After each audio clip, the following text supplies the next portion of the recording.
श्रीकृष्णानं अर्जुनाला गीतेच्या दरम्यान वेगवेगळ्या नावांनी हाक मारली.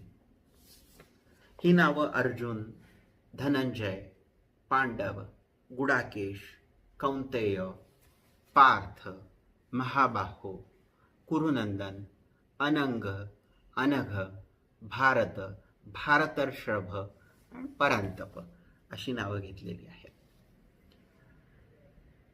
श्रीकृष्णाने ही अशीच नावं घेतलेली आहेत का अर्जुनाची? तर नाही. प्रत्येक नावामागे एक काहीतरी कारण आहे आणि काहीतरी त्याच्या मागं गोष्ट आहे जी त्याला अधोरेखित करायची होती आणि अर्जुनाला समजावून सांगायचं होतं की तू जे करतोयस ते योग्य नाही. कौंतेय आणि पार्थ ह्या दोन नावाचा वारंवार संदर्भ आपल्याला